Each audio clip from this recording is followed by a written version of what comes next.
తన ప్రాణత్యాగంతో ఆంధ్రప్రదేశ్ రాష్ట్రాన్ని ఏర్పాటు చేయడం ద్వారా దేశంలో భాషా ప్రయుక్త రాష్ట్రాలకు అమరజీవి పొట్టి శ్రీరాములు మార్గదర్శనం చేశారని రాజ్యసభ మాజీ సభ్యులు టీజీ వెంకటేష్ అన్నారు. ఈ మేరకు నగరంలోని టీజీవీ కళాక్షేత్రంలో జరుగుతున్న కర్నూలు ఉత్సవ్ 2025 ముగింపు కార్యక్రమంలో ఆయన ముఖ్య అతిథిగా పాల్గొన్నారు. రాష్ట్ర అవతరణ దినోత్సవాన్ని పురస్కరించుకొని నగరంలోని టీజీవీ కళాక్షేత్రంలో వారం రోజుల పాటు జరిగిన కర్నూలు ఉత్సవ్ 2025 కార్యక్రమం విజయవంతంగా ముగిసింది. ఈ సందర్భంగా జరిగిన ముగింపు కార్యక్రమంలో ముఖ్య అతిథిగా టీజీవీ కళాక్షేత్రం గౌరవ చైర్మన్ రాజ్యసభ మాజీ సభ్యులు టీజీ వెంకటేష్ హాజరయ్యారు. ఈ సందర్భంగా ఆయన జ్యోతి ప్రజ్వలన చేసి కార్యక్రమాన్ని ప్రారంభించారు. అలాగే అమరజీవి పొట్టి శ్రీరాములు తెలుగు తల్లి విగ్రహాలకు పుష్పాలను చల్లారు.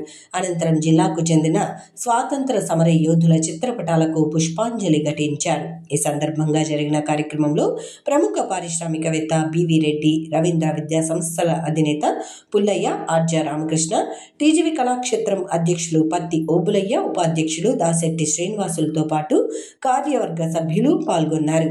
ఈ సందర్భంగా వివిధ రంగాలలో విశిష్ట సేవలు అందించిన వారిని సన్మానించారు. అలాగే కళారంగంలో విశిష్ట సేవలు అందించిన వారిని సన్మానించారు. అనంతరం జరిగిన సమావేశంలో రాజ్యసభ మాజీ సభ్యులు టీజీ వెంకటేష్ మాట్లాడుతూ ఆంధ్ర రాష్ట్ర అవతరణ ద్వారా భాషా ప్రయుక్త రాష్ట్రాల ఏర్పాటుకు నాంది పలికింది అమరజీవి పొట్టి శ్రీరాములు మాత్రమే అని చెప్పారు. ఆంధ్ర రాష్ట్ర అవతరణ కోసం ప్రాణత్యాగం చేసిన అమరజీవి పొట్టి శ్రీరాములను ప్రతి ఒక్కరూ గుర్తుంచుకోవాలని సూచించారు. ఆంధ్ర రాష్ట్ర అవతరణ ద్వారా భాషా ప్రయుక్త రాష్ట్రాలకు సంబంధించి దేశానికి ఆయన మార్గదర్శనం చేశారని, తెలుగు భాష కన్న తల్లి లాంటిదని, ప్రతి ఒక్కరూ తమ మాతృభాషలను గౌరవించాలని చెప్పారు. దేశంలో మిగతా భాషలతో పోలిస్తే తెలుగు భాష మాట్లాడే వారి సంఖ్య అధిక సంఖ్యలో ఉంటుందని వివరించారు. అలాగే దేశంలో ఒక భాష మాట్లాడే వారితో 2 రాష్ట్రాలు ఉన్నది ఒక్క ఆంధ్రప్రదేశ్, తెలంగాణ రాష్ట్రాలు మాత్రమేనని తెలియజేశారు. దేశంలో హిందీ భాష మాట్లాడే వారి సంఖ్య అధికంగా ఉన్నప్పటికీ అది పలు భాషల సమ్మేళనం మాత్రమేనని, తెలుగు భాష అలాంటిది కాదని ఆయన వివరించారు. ఆంధ్ర రాష్ట్ర అవతరణ ప్రాధాన్యతను వివరిస్తూ నగరంలో టీజీవీ కళాక్షేత్రంలో తమ సంస్థతో పాటు ప్రభుత్వ భాగస్వామ్యంతో వారం రోజుల పాటు కర్నూలు ఉత్సవ్ కార్యక్రమాన్ని నిర్వహించడం అభినందనీయమని చెప్పారు. టీజీవీ కళాక్షేత్రంకు సంబంధించి వరుసగా 3వసారి తెలుగు బుక్ ఆఫ్ రికార్డ్స్లో స్థానం లభించిందని, దీనిని ప్రస్తావిస్తూ రాజ్యసభ మాజీ సభ్యులు టీజీ వెంకటేష్ టీజీవీ కళాక్షేత్రం అధ్యక్షుడు పత్తి ఓబులయ్యకు మెడల్ ప్రదానం చేశారు. కార్యక్రమంలో నిర్వహించిన తెలుగువారి గౌరవాన్ని మరింత పెంచిందని ఆయన వివరించారు. అనంతరం ప్రముఖ పారిశ్రామికవేత్త బివి రెడ్డి, రవీంద్ర విద్యా సంస్థల అధినేత పుల్లయ్య, ఆర్జా రామకృష్ణ తదితరులు మాట్లాడుతూ కర్నూలు నగరంలో కళారంగాన్ని ప్రోత్సహించడంలో రాజ్యసభ మాజీ సభ్యులు టీజీ వెంకటేష్ చేస్తున్న కృషి అభినందనీయమని, ముఖ్యంగా టీజీవీ కళాక్షేత్రం ద్వారా రాష్ట్రంలో ఎక్కడా లేని విధంగా కర్నూలులో సాంస్కృతిక కార్యక్రమాలు నిర్వహించడం, మన సంస్కృతి సాంప్రదాయాల పరిరక్షణకు కృషి చేయడం జరుగుతోందని తెలియజేశారు. అలాగే కర్నూలు నగరంలో వివిధ సేవా కార్యక్రమాలు నిర్వహించడంలో రాజ్యసభ మాజీ సభ్యులు టీజీ వెంకటేష్ ఎప్పుడూ ముందుంటారని తెలిపారు. ఈ సందర్భంగా స్విమ్మింగ్ పోటీలలో జాతీయ స్థాయిలో ప్రతిభ కనబరిచిన శృతి అనే క్రీడాకారునికి టీజీవీ కళాక్షేత్రం తరపున 10,000 రూపాయల ప్రోత్సాహక సహాయాన్ని రాజ్యసభ మాజీ సభ్యులు టీజీ వెంకటేష్ అందజేశారు.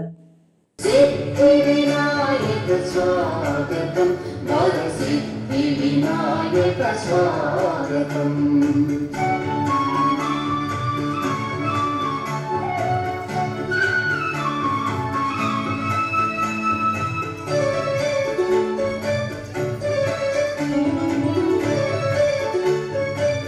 7 రోజుల కార్యక్రమాలు ఇక్కడ జరుగుతుంటే ఏదో ఒక పెద్ద పండుగలాగా జరిగిందనమాట. నాకు తెలిసి మన రాష్ట్రంలోనే కాదు, మన దేశంలో కూడా ఇటువంటి 7 రోజుల ఉత్సవాలు ఎక్కడ కూడా జరగలేదనుకుంటాను. ప్రైవేట్ తరఫున, ప్రభుత్వం తరఫున జరుగుతుండొచ్చునేమో, కానీ ప్రైవేట్గా ఒక కళాక్షేత్రం ముందుకు వచ్చి ఇటువంటి సప్తాహాలు జరుపుకోవటటువంటిది చాలా అరుదైనటువంటి విషయం. మనం గమనించినట్లయితే ఒక్కసారి కర్నూలు నగరాన్ని మనం బాగా పరిశీలిస్తే ఇది మొదటి రాజధాని, పెద్ద పట్టణము. ఇంత పెద్ద పట్టణంలో ఇటువంటి కళలకు నిలయమైనటువంటి స్థావరాలు మరొకటి లేదు, ఇది ఒక్కటి తప్పనమాట. దీన్ని కూడా ఇంత సుందరంగా, ఇంత మంచి ఆహ్లాదకరమైన వాతావరణం కల్పించడానికి ముఖ్య కారణమైనటువంటి శ్రీ టీజీ వెంకటేష్ గారు ఇలాగనే దీన్ని పోషిస్తున్నారని చెప్పేసి కోరుకుంటూ ఇటువంటి ఉత్సవాలు మరీ జరగాలని, కర్నూలు కళామ తల్లిని కర్నూలుకు తీసుకొచ్చి ఈరోజు బుక్ ఆఫ్ రికార్డ్స్లో వితిన్ 6 నెలల లోపల 3 హ్యాట్రిక్లు సాధించడానికి కారకులైనటువంటి ప్రతి ఇంట్లోనూ ఒక ఆత్మీయుడిగా అనుబంధాన్ని పెంచుకున్నటువంటి మాజీ రాజ్యసభ సభ్యులు, మాజీ మంత్రివర్యులు, మనందరికీ ఆత్మీయులు గౌరవనీయులు టీజీ వెంకటేష్ గారికి ముఖ్యంగా కర్నూలు జిల్లాలో ఆయన చేస్తున్నటువంటి సేవకు ముగ్ధుడై ఆయనకు ఒక అంత ఒక గుండెల్లో పెంచుకున్నటువంటి అభిమానిగా నేను తయారయ్యా టీజీ వెంకటేష్ గారికి. ఎందుకంటే నాకు తెలిసి కర్నూలు జిల్లాలో ప్రత్యక్షంగా కానీ పరోక్షంగా కానీ ఆయన సహాయం పొందని ఇల్లు లేదని నేను ఎన్నోసార్లు నుండి చెప్తూ ఉంటాను. అది వాస్తవం. కర్నూలులో మనకి ఒక కళామ తల్లి ఈరోజు ఈ కళాక్షేత్రంలో మనం నేను నిలబడినా, మీరు కూర్చున్నా, ఈ వేదిక నుండి ఇంతమందికి కనువిందులు కలిగించే ప్రోగ్రాంలు జరుగుతున్నా దీనికి ప్రధాన కారకులు టీజీ వెంకటేష్ గారు.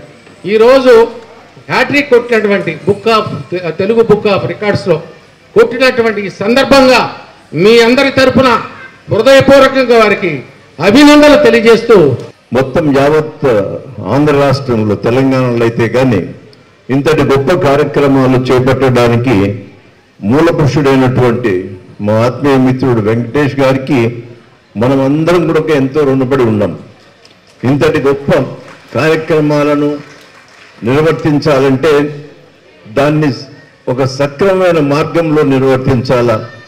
ప్రతి కార్యక్రమాన్ని ఆయన ఎంతో ఓపికగా వీళ్ళు చెప్పినటువంటి విషయాలను క్షుణ్ణంగా పరిశీలిస్తూ ఈ అన్ని కార్యక్రమాలు దిగ్విజయంగా ముందుకు సాగిపోవాలని చెప్పి కోరుకునేటువంటి గొప్ప మనస్తత్వం కలిగిన వ్యక్తి. అటువంటి మహనీయుని యొక్క అడుగుజాడుల్లో వీళ్ళందరూ నడచడం వల్లనే ఈ కార్యక్రమాలు ఇంత గొప్పగా సక్సెస్ అవుతా ఉన్నాయి. ఈ 7 రోజుల ఉత్సవాన్ని ఈ ఆంధ్ర రాష్ట్ర చరిత్రలోనే మనం మొదటిసారిగా దీన్ని లెక్కించవచ్చు. ఈరోజు చూస్తుంటే చాలా ఆనందంగా ఉన్నది. ఎందుకంటే ఆడిటోరియం ఫుల్గా ఉన్నప్పుడు మేము చేసిన సేవకు అది ప్రతిఫలంగా ఉంటుంది. మా సేవ అనేది గోడలకు ఉండరాదు, మనుషులకు ఉండాలి, కళాకారులకు ఉండాలి. అలాగే ఈరోజు ఇలా కలకలాడుతుంటే ఎప్పుడు ఇంకా పెద్ద ఎత్తున ఇటువంటి ఎన్నో ఆటలు కట్టించేదానికి పరుగులు తీస్తాం. మీరు రావాలి, మీ ఆశీస్సులు ఉండాలి. కళాకారుల్ని మనం చరిత్రకు దూరంగా అయ్యేవాళ్ళని మరీ చరిత్రకు దగ్గరగా చేర్చాలి. ఆంధ్ర రాష్ట్ర అవతరణ పొట్టి శ్రీరాములు ప్రాణత్యాగం చేసి మన ఆంధ్ర రాష్ట్ర అవతరణ జరిగింది.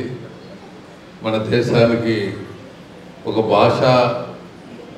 భాషతో అంటే మతాలు కులాలతో కాకుండా భాష మాట్లాడే వాళ్ళతో ఒక రాష్ట్రాన్ని ఏర్పాటు చేయటము, ఒక నాంది పడటం పొట్టి శ్రీరాములు ప్రాణత్యాగంతో దేశానికి మార్గదర్శనం అయిందని మీకు సభాముఖంగా తెలియజేస్తున్నాను.